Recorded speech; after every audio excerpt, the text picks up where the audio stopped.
In this video, the second in a three-part series based on the New Jersey Preschool Classroom Teaching Guidelines, you'll see intentional teaching and supporting literacy in action.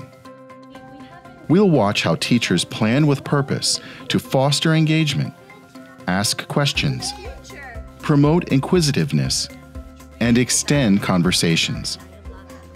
We'll see how teachers use teachable moments to listen for children's interests and extend and integrate learning.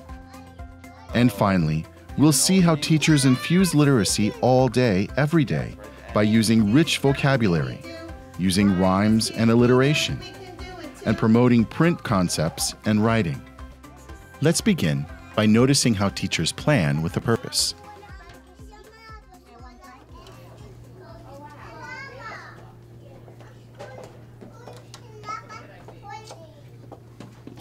David, can I join you? Can I join you? Teachers are intentional in everything that they do throughout the day. Teachers think about where children are.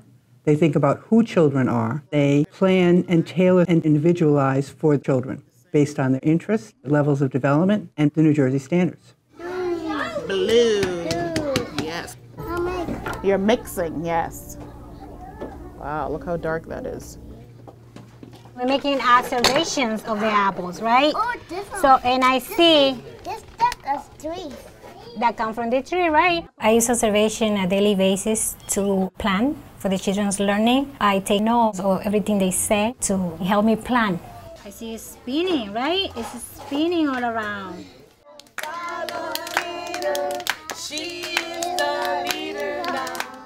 When children are engaged, children learn. They explore, they experiment. To foster engagement, teachers need to be in the moment, and they need to be animated and interested in their children. What's happening here, Amory? He's walking and his shoes are squeaking. Squeak, squeak, squeak.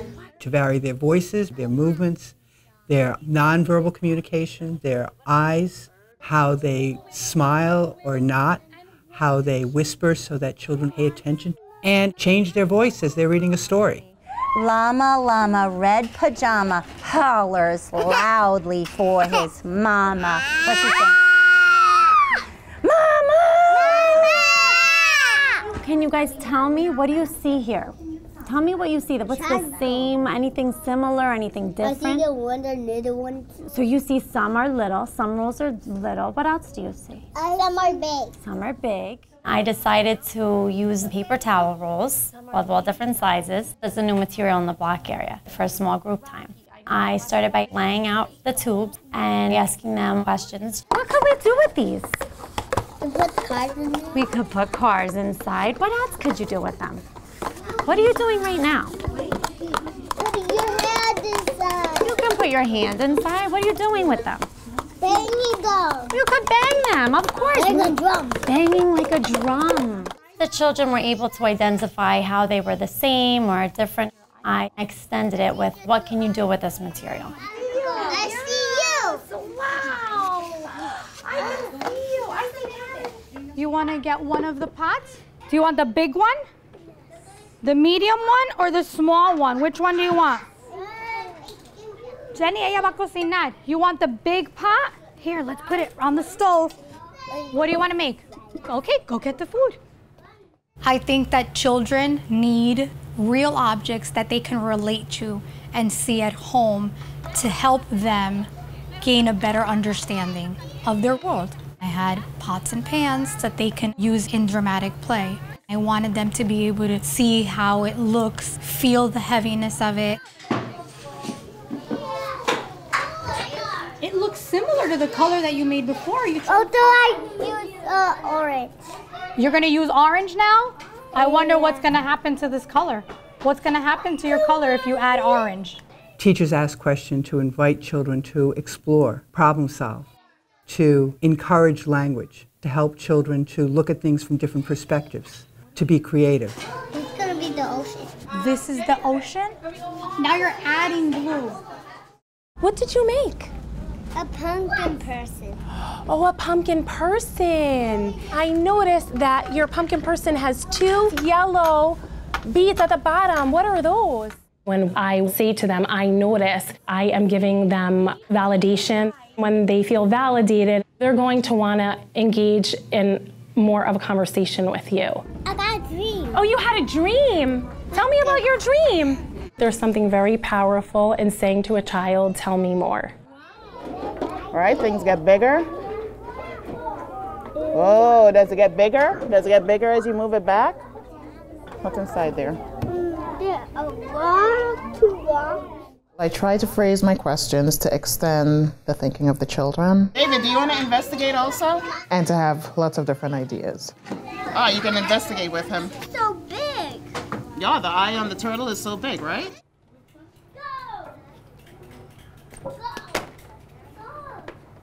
Yeah. Let's saute some scallions, cauliflower. It's my goal to engage children's curiosity. I know that if I model engagement, it will spark their engagement and their interest in whatever we're doing. Oh, okay. Jahida, you know what we could make with the scallions and the garlic? I like soup. Do you like soup? I'm trying to switch. How about I move it this way, out here? Yeah. Okay. You could go like here if you want, or like here if you want. So you're building a ramp now, right? I have in the classroom cardboard corner pieces. I decided they would be good in the block area. Let them explore, design, and build. Oh, we have to still build it. Try this one, right? Yeah. So is this at the bottom now? And do you want me to hold this one on top? ¿Así? ¿Sí? Ok, está bien. Vamos. Enséñame. Mira lo que está pasando. Se está llenando abajo también.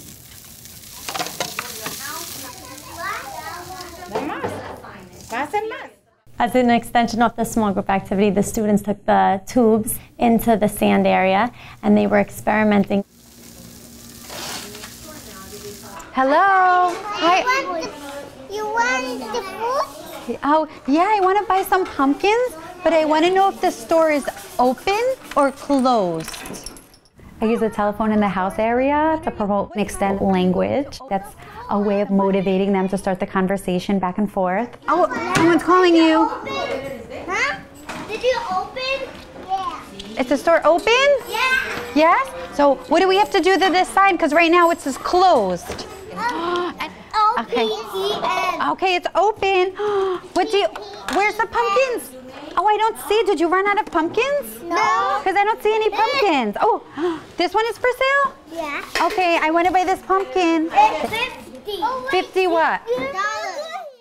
Teachers regularly plan for lessons and studies, but unplanned opportunities to learn from real-world classroom situations happen every day. It is important for teachers to recognize and use teachable moments to explore ideas, add vocabulary, provide valuable explanations, and provoke thinking. All right, so now I have 3, so now I got to give you more money. How much more money is this? $5. $5? Yeah. Wow, that's really cheap. Here you go, sir. Thank you, but here you got to write it. Can you write it? Write me my receipt for me. Look. Thank you. Maybe that's the pig bucket. Maybe it's the pig's bucket? What makes you say that? He's running. Maybe because he's running? He's a baby. He's a piglet, right. When teachers are active participants and facilitators in their classroom, they look for and notice teachable moments as they occur. When teachers pick up on teachable moments, children feel valued and respected and engaged in what it is that they're doing. So if you want to try another investigation, you could see. We know the little cars fit in. Who thinks the big cars will fit in? Me. You think? They're not fitting. Yeah, it's not fitting properly. Yeah, because you keep blocking out. We listen to learn. I have to listen so I can gauge their understanding. It shows that I'm interested in what they're doing and I understand what they're saying. Oh, and I see Viviana's is really tall. How did you get it so high? And it's also a way to demonstrate mutual respect. Does he know that there's any animals behind him? Does he know? You think he does? Yeah, Gorillas like bananas. Gorillas like bananas? Yeah. People like bananas too. I know how to interact individually with each one because of the bonds that I have made with each individual child.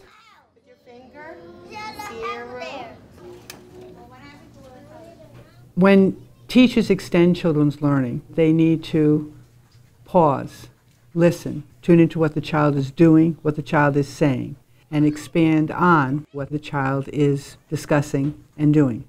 Go around those things, those lines are circles. Okay. And then do a 1, 2 there. Okay, so we're gonna go around these lines and loops, and then we end here.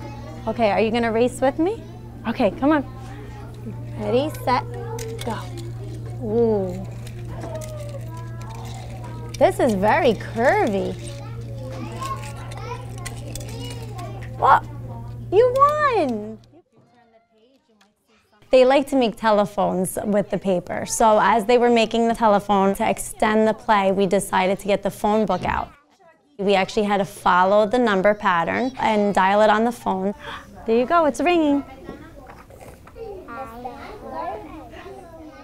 This one's fun. I want to show you something. Can I show you? When you pull these different pieces, then it moves.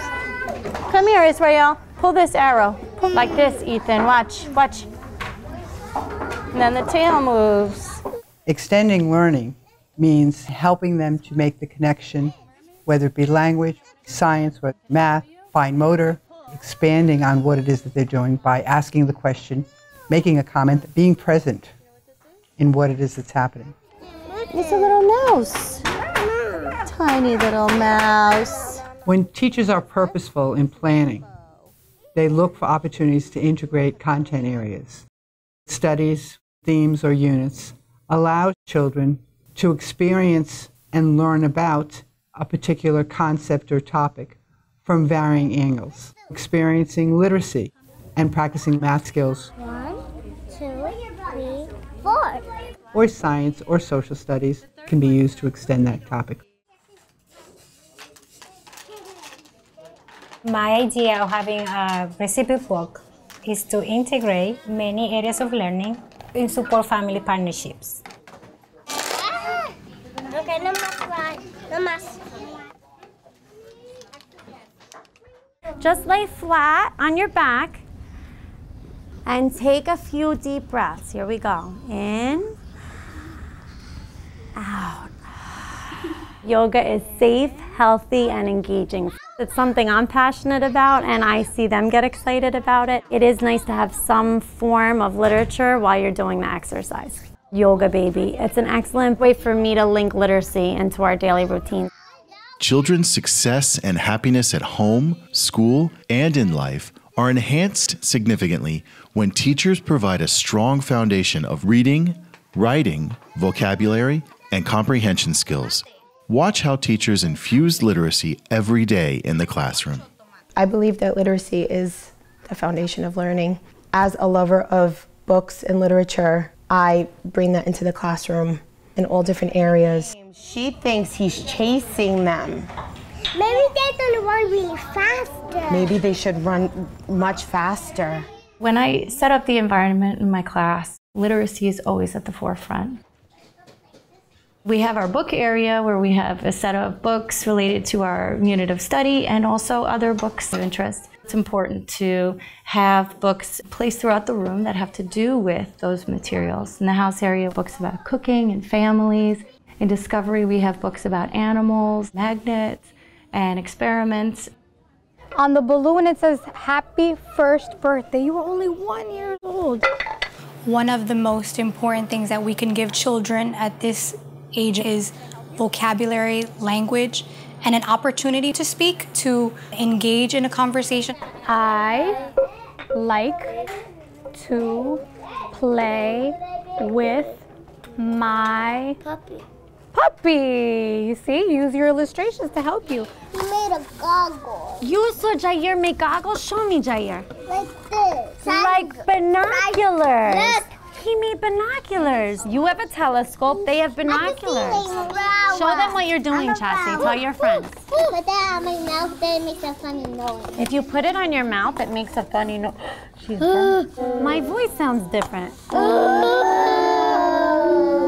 When the students were putting the tubes to their mouth, I noticed that their voices sounded different. It's a little muffled, right? The tube makes his voice muffled. I provided them with the word, muffled. And even though they didn't know exactly what the word was, they were then experimenting with it. Let me hear Jonathan. Wow. Okay, let's go. We do a diddy-diddy-dum diddy-do. Do a diddy-diddy-dum diddy-do. Alyssa is wiggly, we can do it too. When children play with sounds and words, they pick up on letter sounds. I include a lot of songs throughout the day, silly songs with real words, pretend words. Do a diddy-diddy-dum diddy-do. Rhymes throughout the day is important because it helps develop their language. Touch your toes. Touch your nose. Strike a scary pose. Throughout our day, we'll use alliteration with the students. She has silly socks, because today's silly sock day. Silly socks, or Karen kisses kangaroos. By playing around, they're actually learning the beginning sounds of the letters, which will then lead to reading and writing. Nice and easy tap, Tiani. Tiptoe, tiptoe. Some of the best learning happens in the in-between times. When you're waiting in line, keep children engaged in a rhyming game, an alliteration game. Time to clean, not time to play. It's time to get the arms away. Pedro el gato, right? Meow. That cat. Yes, he says meow, meow. Bringing that literature into the classroom is exposure to the world around them. Allowing children to be swept away by a story, it's magic. I remind them, these new books are available. You can read them by yourself. You could read them with a friend. I use the lending library in my classroom as a way to bring the parents in and to read at home to their children. I also put English and Spanish books. It's important for children to know that there's a purpose for writing. The things that we say can also be written and then read back to you. In the house area today during work time, somebody wanted to make a shopping list. I like to convey to the children that our words, the print, has a symbolic meaning. When the words are put together, it can be a message to the children. We had a little conflict in the block, so I decided to ask all the builders involved in the structure to create a list of rules that they would feel comfortable so that their play could continue. And then afterwards, I had them each sign their name so that they knew that they were accountable for making the rules, and now this will hang in our block area as a reminder of the contract they all wrote together. For me, what it means to be an intentional teacher is to know my students, create a relationship with them, to foster their learning so that they are independent. He's the tallest in our class. He's the tallest boy, and Haley's the tallest girl. I really believe that in order for them to learn, I have to be an active participant in their play, to really understand, be excited, play with them, engage with them, try to get at their level. Guys, you know, if we make a drawing of your castle, you can make it even tomorrow. You can keep making it every time you go. You want to help make a drawing of it? Yeah. Let's try. Let them take the lead and you follow them, and that's when they're going to blossom or they're going to grow.